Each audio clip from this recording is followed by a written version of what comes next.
Welcome to Suman TV. ఈ రోజు రాజానగరం నియోజకవర్గం రాజేపల్లి గ్రామంలో శ్రీ శ్రీ సౌతాలమ్మ జాతర మహోత్సవం అంగరంగ వైభవంగా జరుగుతుంది।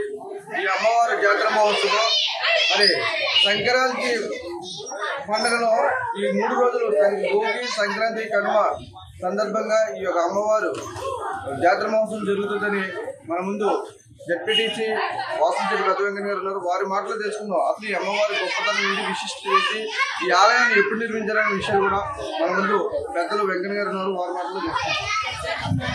అందరికీ నమస్కారం అండి। భక్తులందరికీ కూడా ఈ ఆలయం నిర్మించి మనం ఇది 4వ వార్షికోత్సవం గత ఒక 10-15 రోజుల కిందట ప్రతిష్ట మహోత్సవం కూడా జరుపుకున్నాం। గొప్ప అన్నదాన సందర్భం కూడా జరిపించుకున్నాం। ఎందుకంటే ఇప్పుడు ఈ 4వ సంవత్సరం, ఇది 4 సంవత్సరాలు కూడా అన్నదాన కార్యక్రమం ప్రతిష్ట రోజుకి జరుపుకున్నాం। అదేవిధంగా పండగ 3 రోజులు కూడా ఒక ఏదో వినోదంగా ఉంటుంది కదా అని మా ఊళ్ళో మా గ్రామంలో వచ్చే ఆడపడుచులు ఈ చుట్టుపక్కల శ్రీకృష్ణపట్నం, పాత్రంపాడు, కొత్తపాడు, రాధాయపాలెం, తర్వాత రాజానగరం, కోకాడ, చక్రధారబంధం, తర్వాత ఎర్రంపాలెం, ఈ గ్రామాలన్నింటిలో కూడా ఈ ఏరియాలో ఎక్కడ కూడా పండక్కే మనకి తీర్థ మహోత్సవం లేదు। ఎందుకంటే మాకు పొరుగున ఉన్నటువంటి ఒక 15 కిలోమీటర్ల దూరంలో అంటే పోతురాజు బాబు తీర్థం జరుగుతుంది పండక్కే కేశవరంలో।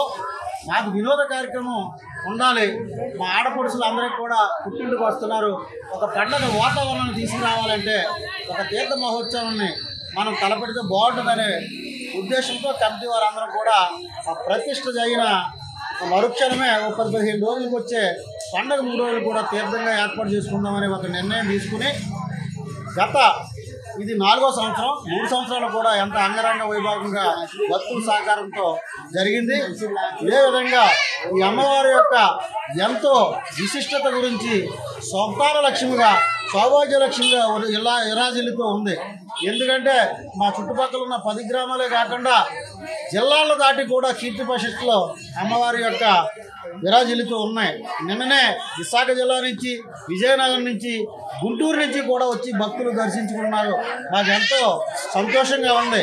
ఇవాళ మా గ్రామంలో ఉన్నటువంటి శ్రీ వనదేవత అయినటువంటి మా గ్రామదేవత నోకాంబికతో పాటు మా వనదేవత అయినటువంటి శ్రీ శ్రీ సౌతాలమ్మ అమ్మవారి ఉత్సవాలు ఎంత ఆనందంగా జరుగుతున్నాయి।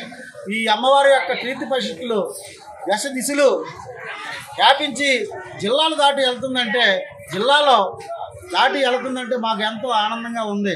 ఇవాళ అందరూ కూడా భక్తులందరూ కూడా వచ్చి సహకరిస్తున్నారు। మా గ్రామం నుంచి ఇక్కడికి 600-700 మీటర్లు దూరం ఉన్న ఈ రోడ్డు కొంత రోడ్డుగా ఉండేది। మా ఎమ్మెల్యే గారు తక్షణమే నా కోరిక మేరకు తక్షణమే స్పందించి 25 లక్షల రూపాయలు శాంక్షన్ చేయించి సిమెంట్ రోడ్డు కూడా ఏర్పాటు చేయడం జరిగింది। నేను మా గ్రామంలో, మా మండలంలో ఉన్నటువంటి సర్పంచుల, ఎంపీటీసీ సహకారంతో ఇవాళ ఒక కిలోమీటర్ మేర విద్యుదీకరణ చేయించాలి। స్ట్రీట్ లైట్లు లేవు, వాటికి ఆర్థిక సాయం చేయమంటే అందరూ కూడా సర్పంచులు కూడా కొంతమంది ముందుకొచ్చి ఈ గ్రామంలో ఉన్నట్టు సౌతాలమ్మ అమ్మవారికి మేము కూడా పాలు పంచుకుని మేము కూడా సహాయం చేస్తామని మాకు విద్యుత్ దీపాలు కూడా, వీధి దీపాలు కూడా అందరి సహకారంతో ఏర్పాటు చేసుకోవడం జరిగింది। చూసాం కదండి, మరి ఈ రోజు ఈ యొక్క అమ్మవారి సౌతాలమ్మ వారిని దర్శించుకోవడానికి అమ్మవారి ప్రత్యేకత కూడా, పిల్లలు లేని వారు ఎవరైనా ఉంటే కనుక ఇక్కడికి వచ్చి అమ్మవారిని దర్శించుకుంటే అమ్మవారు కరుణించి వాళ్ళకి వెంటనే పిల్లలు పడతారని కూడా మరి జెడ్పీటీసీ వాసంశెట్టి పెద్ద వెంకన్న గారు మాట్లాడున్నాము। అదే ఈ గ్రామం రావడానికి కూడా మన తూర్పుగోదావరి జిల్లాలో నలుమూల నుంచి కూడా బస్సు సదుపాయం కూడా ఉంది। ప్రతి సంవత్సరం కూడా పండగ 3 రోజులు కూడా ఈ యొక్క అమ్మవారు ఉత్సవాలు జరుగుతాయని కూడా మన వాసంశెట్టి పెద్ద వెంకన్న గారు మాట్లాడున్నాం। సుమన్ టీవీతో ఈ రాంబాబు।